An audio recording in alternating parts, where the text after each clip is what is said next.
Olá, bom dia, internautas dos jornais Hoje News e o Paraná. Voltamos com a nossa terapeuta, Graciele Reimongato. Hoje a gente vai falar de novo um pouco mais a fundo, mais dicas para você saber mais sobre a postura sistêmica. Bom dia. Obrigada, Carla. Obrigada a todos. Que bom. Graciele, você começou essa semana mais um grupo, né, de postura sistêmica ativa. E eu queria saber contigo assim, qual que está sendo o principal desafio que você está percebendo no grupo? Então, é muito bacana iniciar um grupo novo, uma turma nova de postura sistêmica, porque é sempre uma novidade para mim também o que acontece no curso. E cada grupo se forma por uma necessidade comum, né? E eu sempre lanço uma pergunta para todas as pessoas que vêm para o curso, e a pergunta é: qual é a sua necessidade no momento? O que te faz falta agora?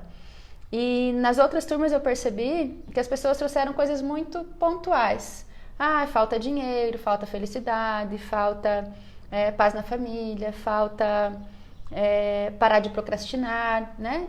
Coisas bem pontuais. E nessa turma, que é a nossa quarta turma desse curso já, eu percebi que as pessoas estão com uma necessidade diferente. E é uma necessidade de se sentir inteiros, de experimentar a vida com mais leveza, tá mais puxado para algo mais amplo, né?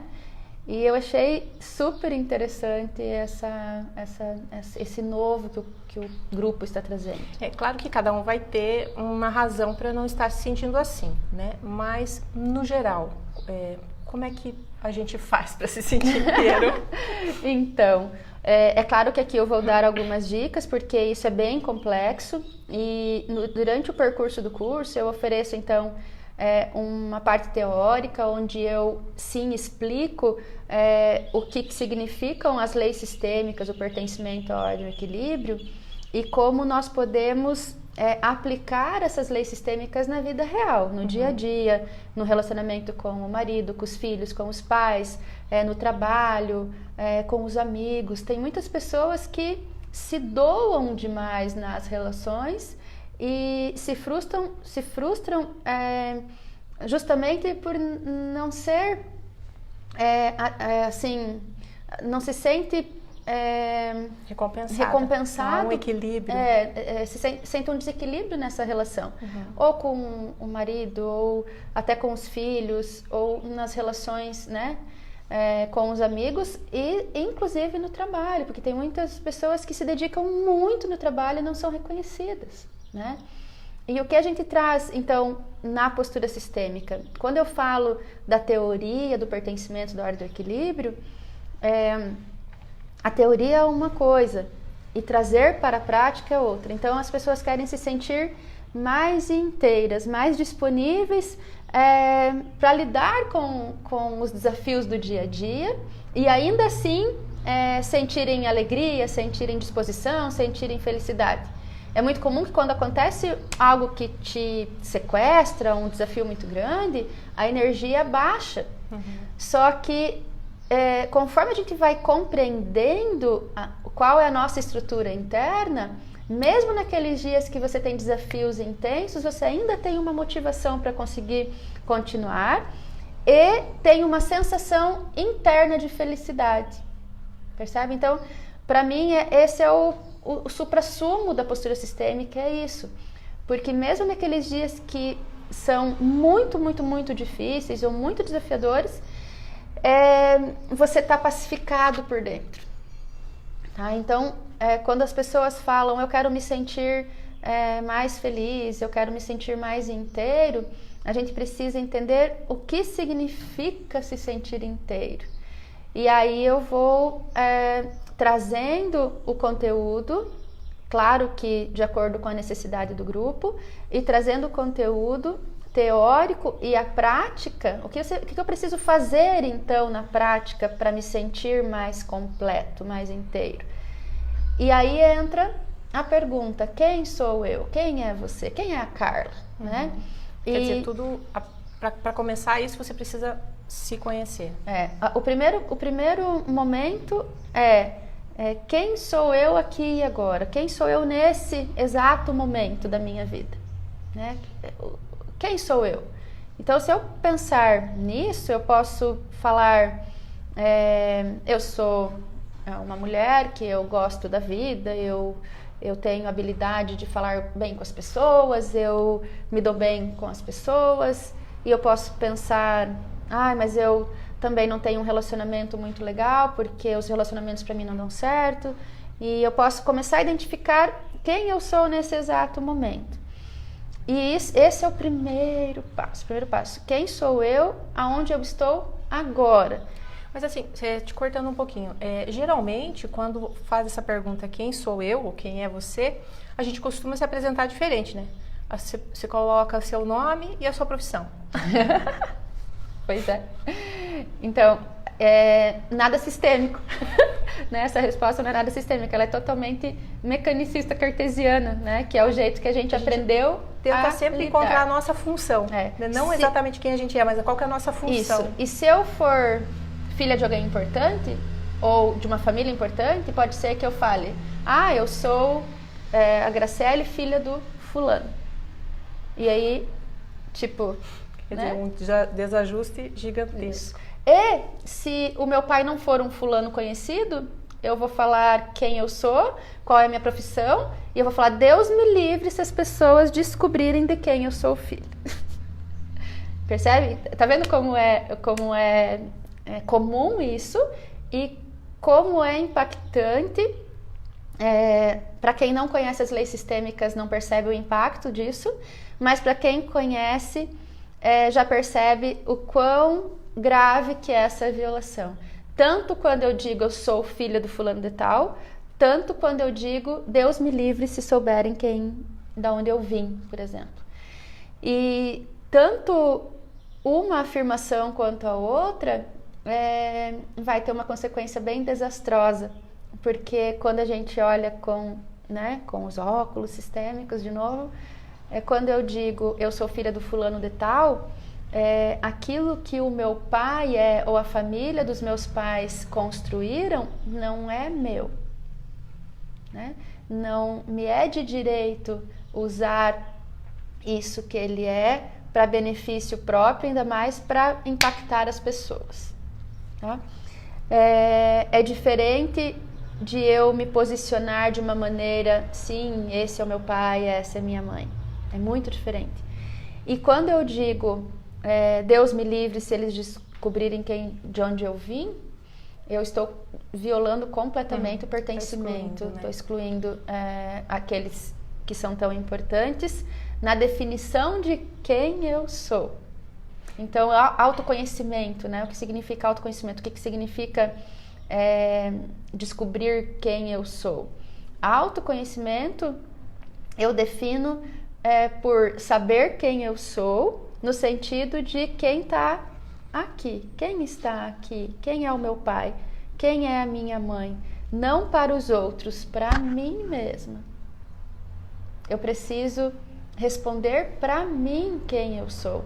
E aí aquilo que eu incluo aqui dentro, o movimento que eu faço de ajuste interno vai impactar o entorno sem eu precisar falar. Uhum. É impactante a diferença que dá quando as pessoas compreendem o que é incluir o pai e a mãe na própria existência. Que você pertence, né? É quando você pertence a primeira lei, quando né? você sabe onde você pertence. Como eu sei quem eu sou? Quando eu sei onde eu pertenço no primeiro viés, né? Onde eu existo. Eu só existo a partir desse homem e dessa mulher. E eu só posso experimentar a vida a partir desse homem e dessa mulher. E eu vou poder me movimentar na vida de uma forma fluida quando eu reconheço a minha fonte, tá? Porque se eu não tiver essa conexão, é um vínculo indissolúvel o momento em que é passada a vida adiante. É um vínculo indissolúvel, independente de quem os meus pais são, independente de qualquer fator externo de comportamento, de agressividade, de violência, de o que aconteceu com os dois. Eu preciso considerar a vida.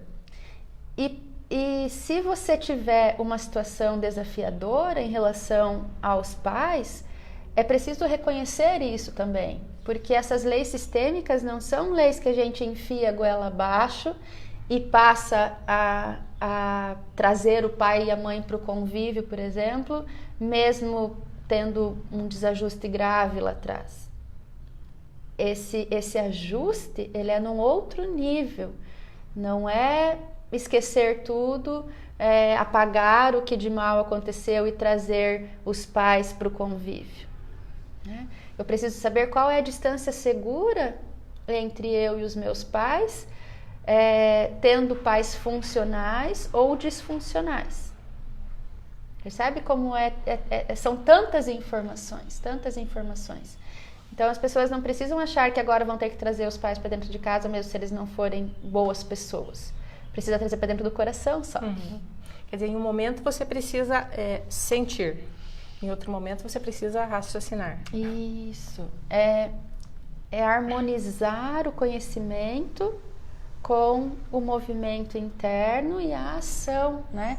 Eu gosto sempre de falar que postura sistêmica é a maneira como eu me posto, como eu me comporto, como eu me movimento na vida a partir da minha postura externa, né? De como eu me apresento para a vida e como eu sou recebida pelas pessoas, como as pessoas me percebem, tanto no meu jeito de me portar externamente, quanto o meu conteúdo interno. E detalhe, o conteúdo interno, ele impacta mais do que esse visual externo. Então, quando eu falo de postura sistêmica, eu não estou falando de você estar sempre maquiado, cabelo arrumado, roupa ajustada, peso certo, aquela pessoa perfeitinha. Não, é muito diferente disso. A postura significa você validar aquilo que você tem por dentro, aquilo que é adequado a partir do bom senso, percebe? Então eu posso estar na minha casa, cuidando da horta de uma maneira totalmente desprovida de salto, maquiagem, cabelo arrumado, e estar numa postura adequada, uma postura funcional. Que relação que isso tem com as máscaras que a gente usa no dia a dia?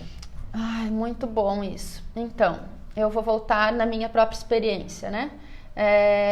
Até eu conhecer o pensamento sistêmico, o conhecimento sistêmico, eu funcionava de uma determinada maneira. Então, eu funcionava a partir dos meus medos, dos meus traumas, das minhas inseguranças. E no olhar do Ho'oponopono, a gente chama tudo isso de memórias, né? Todos nós temos as nossas próprias memórias, as pessoais e aquelas que a gente herda da família. E enquanto a gente não tem o conhecimento, a gente vai funcionar a partir desses conceitos dessas memórias.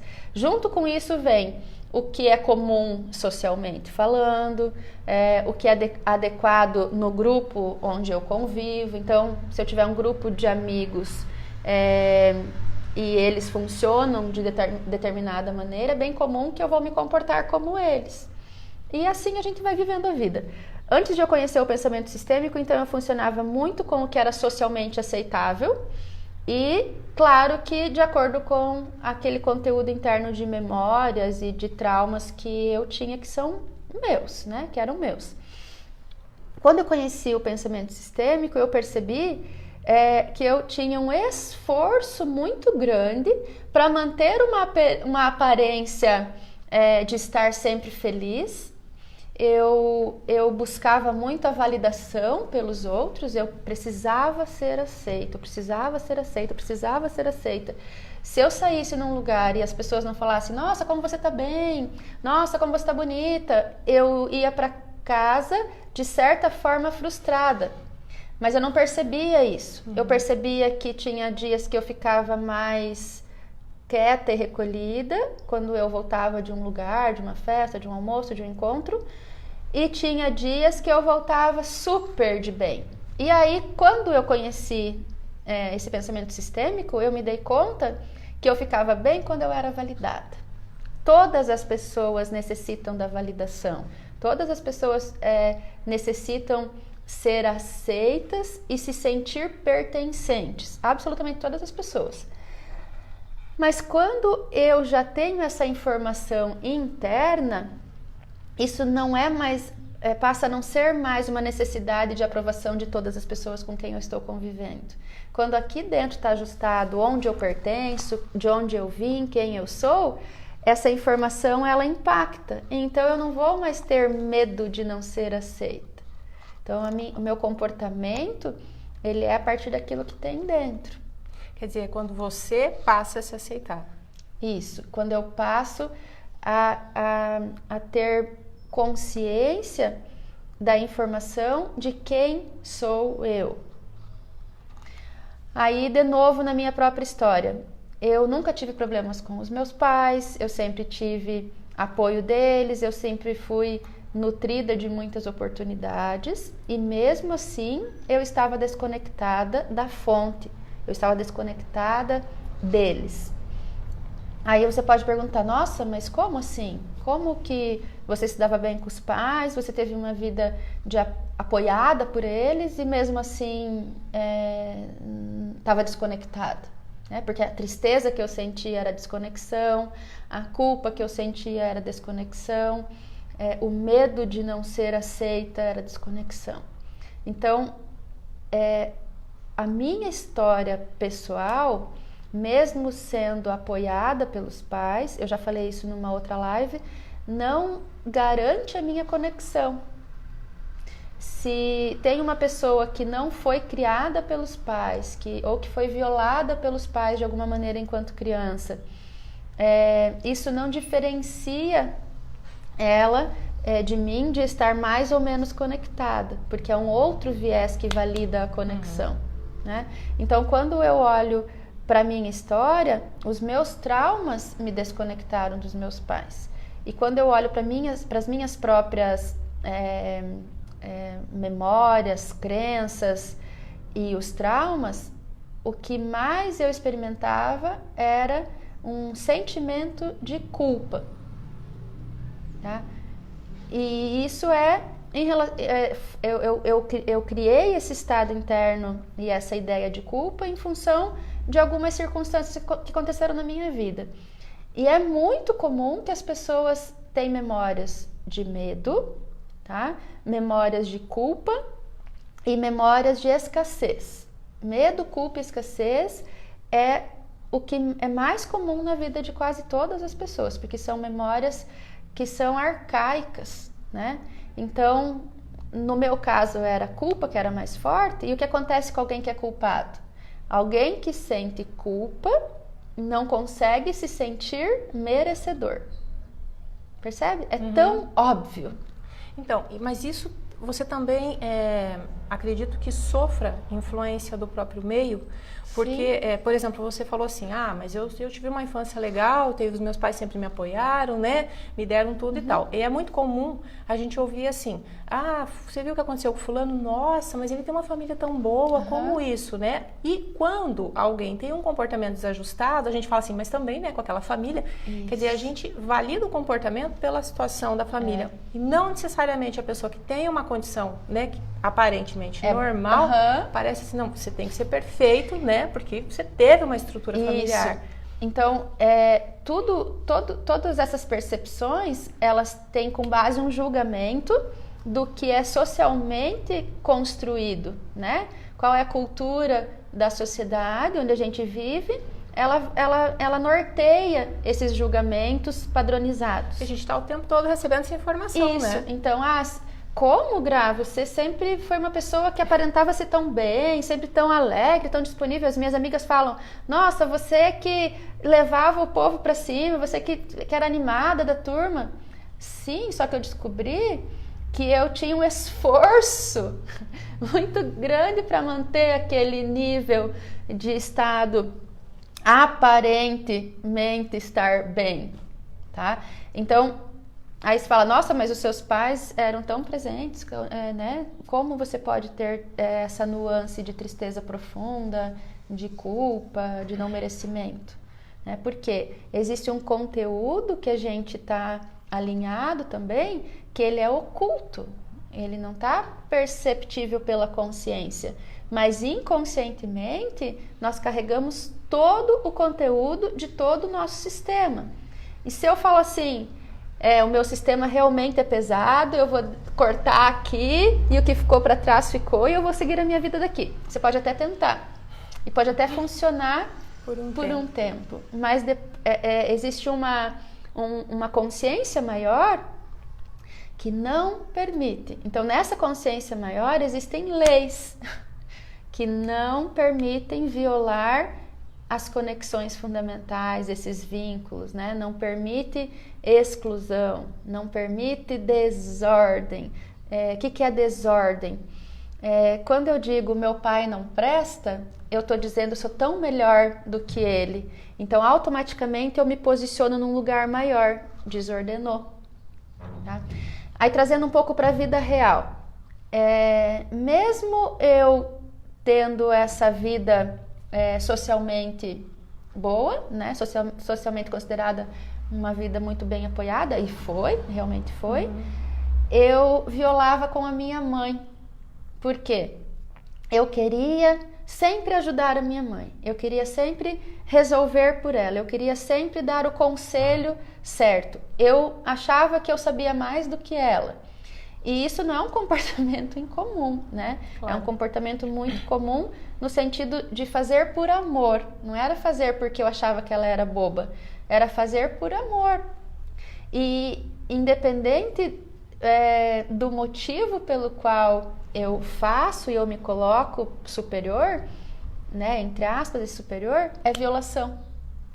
A única maneira que eu posso ajudar os meus pais que não conota numa violação é contribuir com eles de alguma forma, ajudá-los de alguma forma, por amor embasado pela gratidão. Então eu sou muito bem sucedida hoje e eu sou muito grata pelos meus pais por eu ser bem sucedida. E por gratidão eu ofereço algumas coisas para os meus pais. Se os meus pais não têm necessidade financeira de nada, é mais fácil não violar. Agora, se eu sou uma pessoa que eu fui muito diferente do resto da família, eu tive sucesso, eu tenho recursos financeiros, eu tenho uma estabilidade financeira e para trás ninguém teve. Esse é o maior desafio nosso enquanto adultos bem-sucedidos, se os familiares não foram bem-sucedidos. Porque é uma tendência de auxiliá-los motivada por um sentimento de culpa.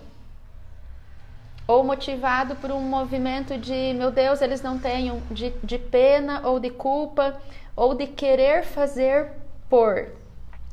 Então, eu violo essa hierarquia com os meus pais quando esse movimento, ele me coloca maior do que eles.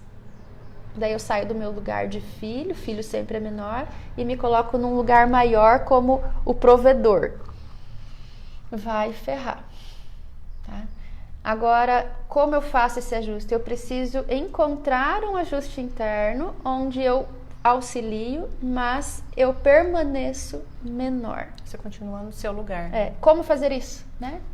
O curso de postura sistêmica. Como fazer isso? No curso a gente vai auxiliar cada um. Primeiro movimento é quem sou eu, onde eu pertenço, quem faz parte desse. Então eu ofereço exercícios, atividades em que a pessoa, quem estiver disponível, é claro, porque não são todas as pessoas que conseguem efetivar também, tá? Às vezes tem uma nuance tão desafiadora, tem uma neutralidade tão grande que a pessoa não consegue nem fazer o exercício. Tá? Então, se acontecer isso com alguém que estiver no grupo ou com alguém que quer iniciar essa jornada, precisa se conscientizar que você é a pessoa mais importante da sua vida e que você merece ter uma vida bem-sucedida. Você precisa começar a nutrir uma informação de que sim, a vida pode ser boa e não existem pessoas privilegiadas. essa possibilidade de ter uma vida boa, ela está para absolutamente todas as pessoas, independente de qualquer circunstância. É uma decisão pessoal.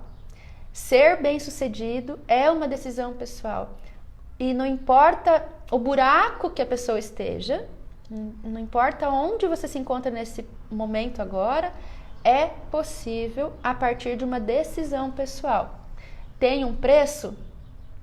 Tem. Né? Para mim não foi fácil. E eu olho para a minha vida e eu sempre considerei a minha vida uma vida privilegiada. Nossa, meu pai isso, minha mãe aquilo. E quando eu me dei conta, o tanto que eu estou violando quando eu falo, mas o meu pai, como se eu fosse melhor do que alguém que não teve pai, como se eu fosse melhor do que alguém que não teve mãe, como se eu estivesse numa situação mais adequada diante de quem teve falta de dinheiro, por exemplo. Isso precisa ser limpo da nossa cabeça, porque não existe essa diferença. Também tem uma outra consequência, né? Quando você olha para trás e fala assim, nossa, eu tive uma vida perfeita, por que eu não sou feliz? Aí entra a culpa, né? O chicotão. O chicote. E aí até é um ponto muito importante esse que você trouxe agora, porque teve um grupo de postura sistêmica lá no primeiro grupo, e eu trouxe toda essa percepção, né? Autorresponsabilidade, você é responsável por absolutamente tudo que acontece na sua vida. E eu fui bem rígida, assim, eu fui bem pontual de uma forma até imperativa, né? E aí eu percebi que as pessoas falaram, meu Deus, mas eu sou uma merda mesmo. Olha o que eu fiz com a minha vida. Eu fui a responsável. Olha que porcaria de pessoa que eu sou. E eu falei, opa, o que está acontecendo, né? Então, no momento em que a gente começa a entender que nós somos 100% responsáveis, não é momento de fazer autocrítica, é momento de identificar, tá? Então, eu adulta, 100% responsável, isso faz sentido? Faz. E aí eu olho para trás e falo, meu Deus do céu, quanta porcaria que eu fiz. Que bom que eu estou enxergando agora. Aqui no momento presente eu posso fazer algo diferente. E é muito comum que a gente entra com o auto-julgamento e autocrítica e começa o chicotinho valendo. O que acontece quando eu faço isso? E eu fiz, tá? Anos da minha vida eu fiz isso. Eu entro num estado de vítima novamente. Vítima de quem? Do meu eu crítico, do meu eu julgador, do meu eu autoexigente. Aí ferrou de novo. Então eu perdi anos, gente, anos da minha vida nesse padrão de autocrítica. E aí eu motivava mais ainda o meu estado limitante, que era o vitimismo. Porque a característica mais forte que eu tinha era de vítima. Nossa, mas você nunca pareceu vítima, Gra. Nossa, isso não faz sentido. Então, vítima não é aquela pessoa que fala culpa do meu marido, culpa dos meus pais que não me deram nada, eu sou uma vítima de alguém que me violou. Não. Vítima é quem resmunga de qualquer coisa, né?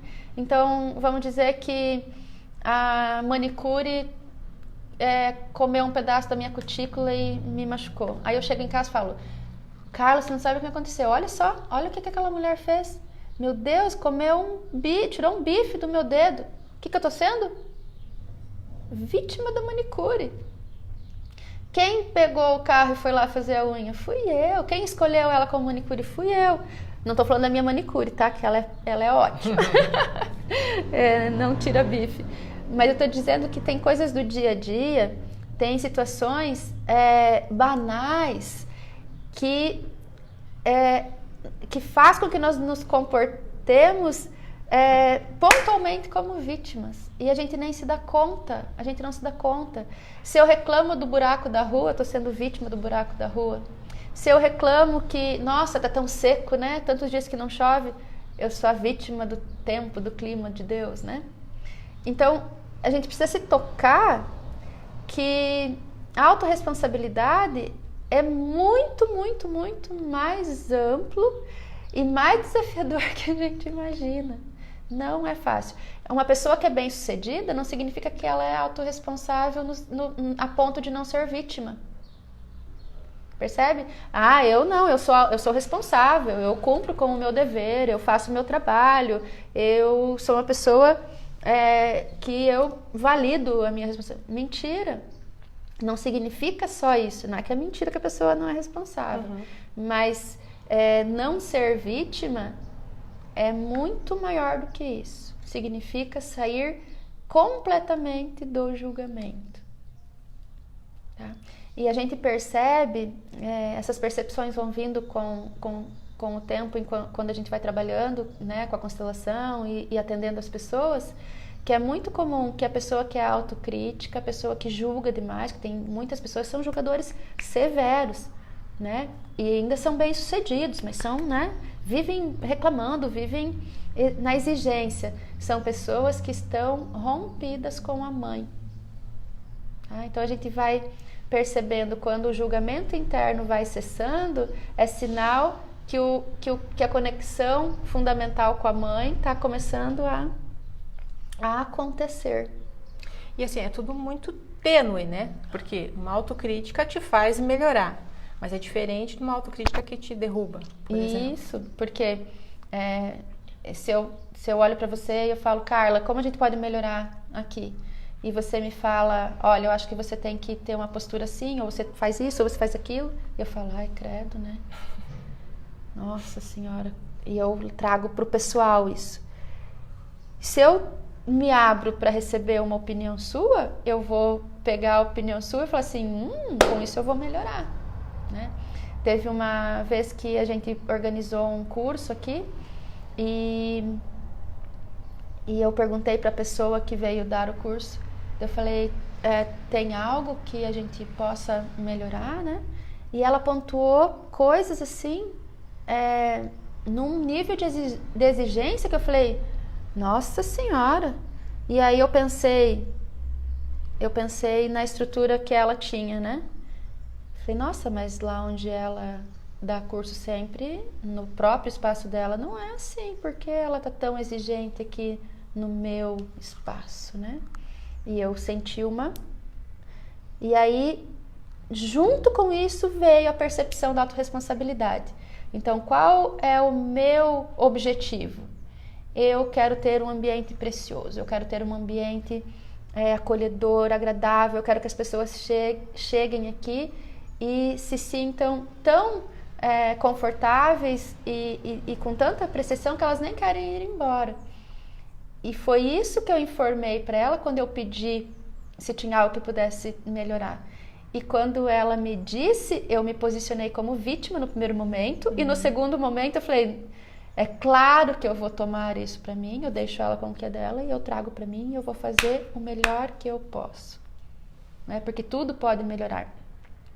Então, ali eu percebi que eu já estava sabendo lidar com o meu vitimismo, que era muito, muito, muito forte. E o meu movimento de ser vítima, ele era relacionado com ser aceita. Porque se as pessoas me vissem como coitada, nossa, você trabalha tanto, né, Gra? Nossa, a tua vida é tão corrida, né? Isso também é ser vítima. Então, eu me movimentava de um jeito que eu causava isso nas pessoas. As pessoas achavam que eu era a pessoa mais ocupada do mundo, que eu estava sempre num movimento intenso, que eu não parava e tal. A minha vida tinha um fluxo intenso, mas os meus resultados não eram... eu não me considerava bem-sucedida pelo movimento que era a minha vida. Eu não era bem-sucedida. Você queria ser reconhecida como uma pessoa ocupada, como uma pessoa que fazia muita coisa. Porque daí eu era aceita. Mas o problema não estava nos outros, o problema estava em mim, porque eu não validava quem eu era. Eu não validava que eu era uma pessoa digna de ser validada, entendeu? Então, por que eu não funcionava de uma maneira a eu validar aquilo que eu fazia? Por quê? Porque eu tinha um sentimento oculto de culpa. Então, o sentimento, a memória da culpa, ela não estava na minha consciência, ela estava oculta, impactando na minha vida. Então, se eu não me sinto merecedora, e o meu sentimento era de não ser merecedora, porque eu pensava assim, nossa, tal pessoa, uma amiga minha que era muito dedicada, merecia ter o que eu tenho. Eu nunca fiz nada para merecer isso. Então eu me sentia culpada me sentia não merecedora, e eu achava que tal pessoa deveria ter o que eu tinha e não eu. Então eu achava que eu era muito privilegiada pelo pouco que eu fazia. E isso era um sentimento de não merecimento. E esse sentimento de não merecimento, eu não sabia que ele era impulsionado por um sentimento de culpa. Tá? Então, até isso fazer sentido e até eu ver de onde vinha a culpa, foi muito tempo de trabalho interno. Né? E aí, quando eu me dei conta disso, aí eu tive que lidar com a causa, foi muito desafiador lidar com isso. Muito, muito, muito desafiador. Eu fiquei muitos anos trabalhando com a culpa. Então, hoje eu consigo compreender o que aconteceu lá atrás. Compreender não significa aceitar e falar, claro, né? Que bom que isso me aconteceu. É muito diferente. E quando as pessoas falaram, você tem que aceitar o que aconteceu, eu falava, não vou aceitar nunca. Eu ficava muito brava. E aí eu reforçava o meu sentimento de culpa, porque eu não aceitava. Então, o aceitar, que isso fique bem claro, isso tem a ver com consentir. Aquilo que eu não posso mudar, eu preciso dar um lugar. É dolorido? É dolorido. Foi muito dolorido. Tá? Só que hoje eu dou um lugar e aquela dor não abaixa a minha vibração mais. Não te influencia mais. Não me influencia num sentido de me fazer isso. Porque a postura é importante. Né? E aí o que me veio, que é muito legal, assim, eu fiquei muito feliz quando me dei conta disso. Quando eu era pequena, os meus pais me traziam para aula de balé. Então eu moro aqui em Toledo e os meus pais moram em Vila Nova, que é um distrito. E os meus pais, eles me deram isso também. Eu vinha pro balé 2 vezes por semana. Eu, minha irmã, meus irmãos também vinham para curso de música, inglês. Eles sempre nos proporcionaram isso. Então, o que me salvou foi a minha postura. Mesmo que ela era só externa. Tá? Então, toda aquela fragilidade que eu tinha internamente, ela foi amparada por uma postura externa que eu aprendi no balé, né? Então, essa postura ela pode ser aprendida, tanto essa postura externa quanto a postura interna. Então, quando eu penso no tanto que faz sentido para mim a palavra postura sistêmica, é por causa da minha história, por causa daquilo que aconteceu realmente na minha vida, né? E eu sou muito grata pelos meus pais, por eles terem me proporcionado tantas coisas e eu poder hoje enxergar com esses olhos, porque antes eu sentia, eu não mereci tanto, eu nunca fiz por merecer. Então, quando eu me sentia não merecedora, tudo aquilo que os meus pais fizeram não funcionava em mim. Quando eu reconheci e acolhi com amor e gratidão, aí a gente floresce. E a gente sofre bastante influência também com alguns conceitos, né? Por exemplo, essa tua postura poderia ser confundida com humildade. Um barulhinho aqui, você vê no celular. Poderia ser confundida com humildade, né? Por exemplo, nossa, eu tenho tanto, fulano não tem, Sim. eu sou humilde, né? Eu não Sim. precisava aceitar tudo isso. Ou então E aquela detalhe, outra, né? Dinheiro, né? Não te leva para o céu. E a gente vai usando esses conceitos. Eu me orgulhava dessa humildade. Eu achava que essa era a característica mais rica que eu tinha, era essa humildade. Disfarce. Você estava lidando todo Eu estava disfarçando. Quando isso ainda me dava uma sensação de bem-estar. Eu sou humilde, porque eu sou humilde, porque eu sou humilde. Entendeu? É farsa isso também. Você buscou uma justificativa para um comportamento disfuncional teu, que a sociedade mesmo valida, né? Exatamente. Então, como eu faço esse ajuste, né? Então, humildade não tem a ver com esse movimento aí de eu não mereço. Isso aí é uma falsa modéstia, na verdade, né? Um super disfarce. E falsa modéstia é algo assim que está mais inserido nas pessoas do que elas possam imaginar. Então, humildade, eu posso reconhecer tudo que eu sou, tudo que eu tenho, de uma forma humilde, tá? Eu me curvo diante de tudo, eu agradeço os meus pais, eu agradeço todo o sistema que me trouxe até aqui, inclusive os desafios, as dificuldades que eu tive, e isso sim é humildade. Tá? Isso sim é uma humildade que fortalece. Então eu preciso mensurar sempre o seguinte, quando eu penso em postura, isso que eu estou experimentando me fortalece ou me enfraquece? E o corpo, ele vai responder instantaneamente a isso, tá? Às vezes até a postura tá assim, mas aqui, bem nesse ponto, né, da boca do estômago, ele prende. Se prendeu, precisa olhar. Se sentir algum desconforto, né? Então, se prender aqui é porque te segura, né? Se é uma coisa que é boa, você sempre vai sentir ampliar aqui. Quer dizer, de novo, volta para o autoconhecimento. Volta para o autoconhecimento e para a postura. Que é um dos principais fundamentos do curso de postura. Né? O autoconhecimento. De novo, o que significa autoconhecimento para mim? Autoconhecimento significa quem sou eu, a partir de onde eu vim, a partir desse primeiro vínculo fundamental e indestrutível. Nada destrói o vínculo de pertencimento que a vida nos dá, nada, nenhum vínculo. Se eu me relacionei com alguém, esse vínculo vai permanecer para sempre. Não tem como eu falar, vou apagar a Carla porque eu quero romper com esse vínculo que eu fiz com ela. Não existe essa possibilidade. E aí, até você perguntou antes, né, antes de começar a live, como isso impacta na nossa profissão, né? Então, esse estar disponível para a vida, essa conexão, essa validação do vínculo, me coloca disponível para todas as áreas da minha vida. É uma consequência para eu ter um relacionamento bem-sucedido, é uma consequência para eu ter uma vida profissional bem-sucedida, porque se eu começo a me validar, se eu começo a realmente reconhecer quem eu sou com amor, né, com amorosidade, com a minha autoestima mais forte, é claro que eu vou me dar bem profissionalmente. Não tem como dar errado. Significa que eu não vou ter desafios? Claro que não, né?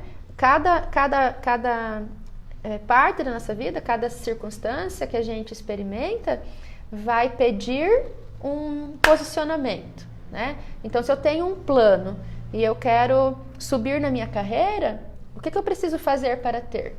Eu vou ter que me desenvolver e eu vou ter que desenvolver mais essa estrutura interna para eu poder chegar. E tudo o que há entre o aqui e o agora e o meu estado desejado, que seja um progresso de carreira, eu vou ter que lidar com cada nuance.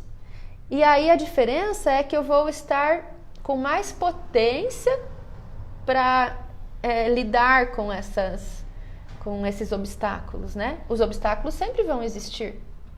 Ele pode te enfraquecer ou de repente você lidou, né? Atravessou, de repente você está andando na rua, um carro te fecha, aquilo pode destruir teu dia, você pode desviar do carro e depende do que você depende do que está interno, né? Então é bem isso. Você consegue ter recurso para lidar com o obstáculo, com a dificuldade, seja ela qual for, né? Essa conexão com os pais, eu gosto de falar muito isso também. Para mim, descobrir isso, compreender, entender como isso funciona, me deixa mais perto de Deus. Eu hoje entendo o que significa fé. Era totalmente distorcida a minha definição de fé.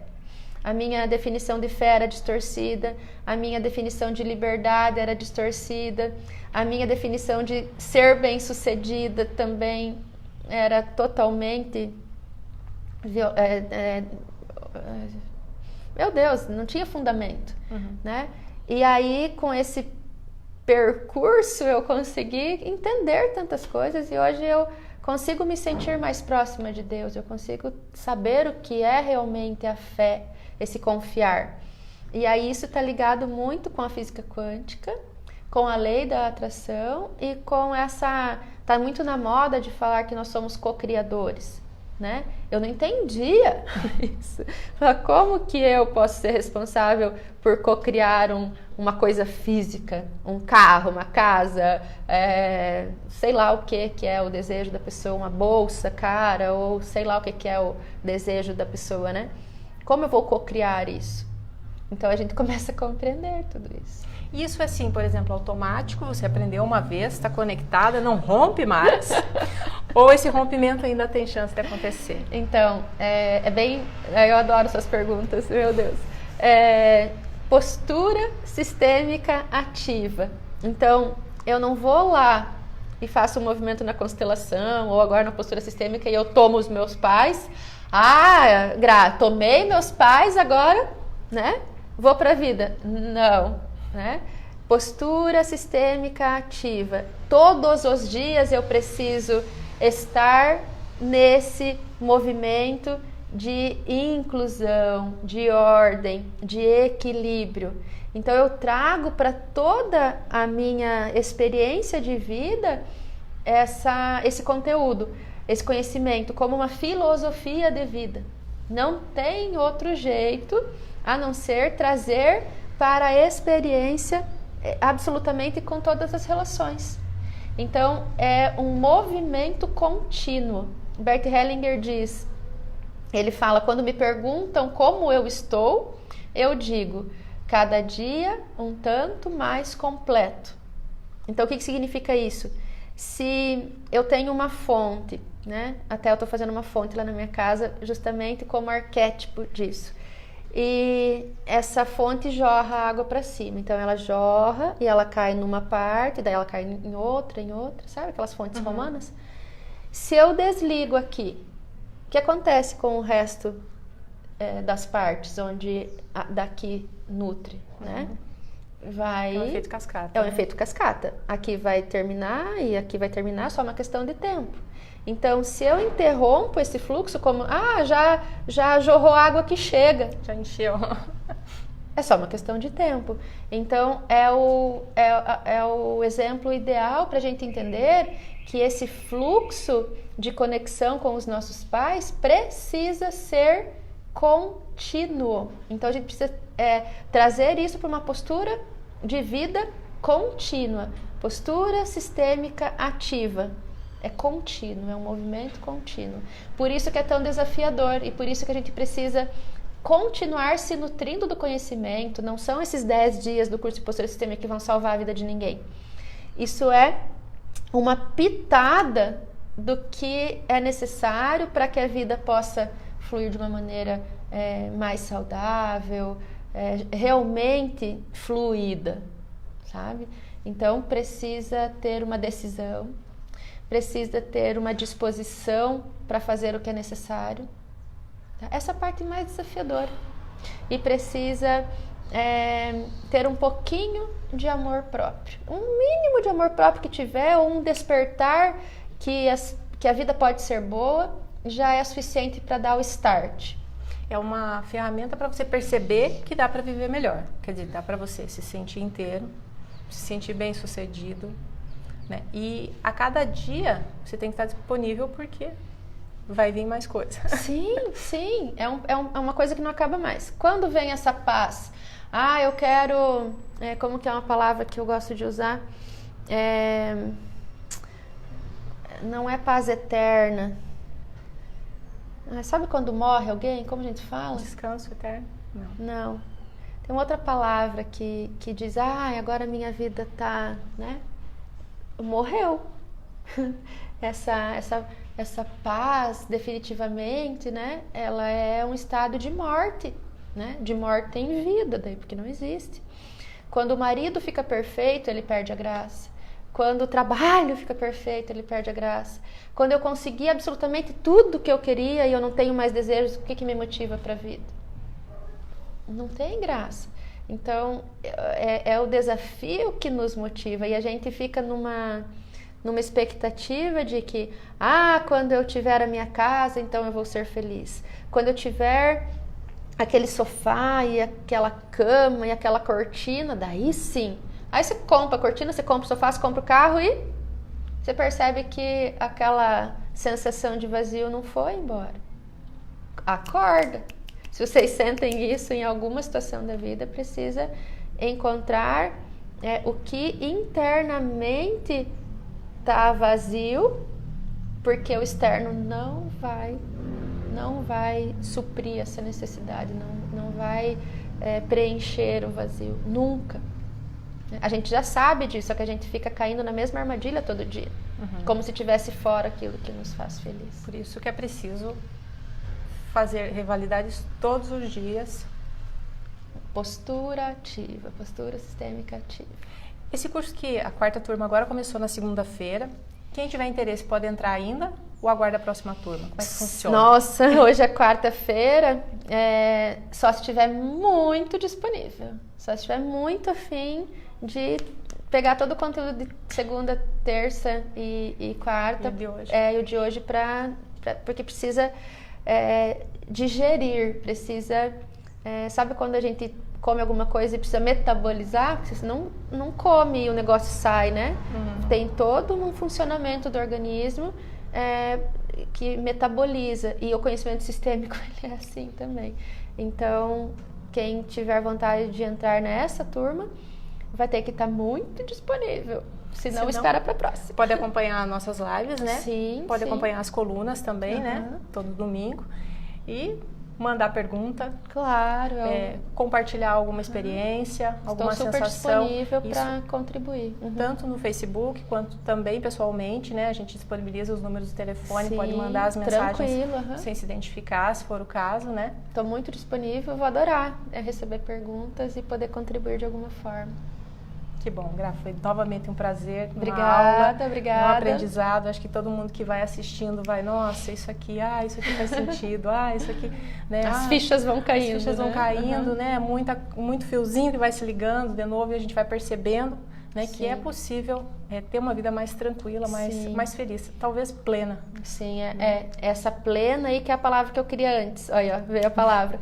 Essa plenitude, ela só para fechar, né? Ela é condicionada a um momento. Então eu tenho um momento pleno e depois eu volto para a vida real. Eu experimento a apreciação, mas ela passa. E aí eu vou encarar a minha vida de novo, mas eu não vou encarar como se fosse o fim. Eu vou encarar, sim. Eu fico no movimento. Então não existe aquela plenitude eterna. Era isso que eu queria falar antes. Existe um momento pleno e aí eu volto para a vida real. Você alcança, daí volta, isso, e continua. E aí fica mais... aí vem motivação, né? Eu permaneço no percurso, né? Rumo àquilo que me traz felicidade, me traz alegria, o desafio que me faz eu provar que eu posso, que eu consigo, né? Então é isso. Muito obrigada, gente. Obrigada pela companhia. Até a próxima quarta-feira, às 11 horas. Obrigada, beijo.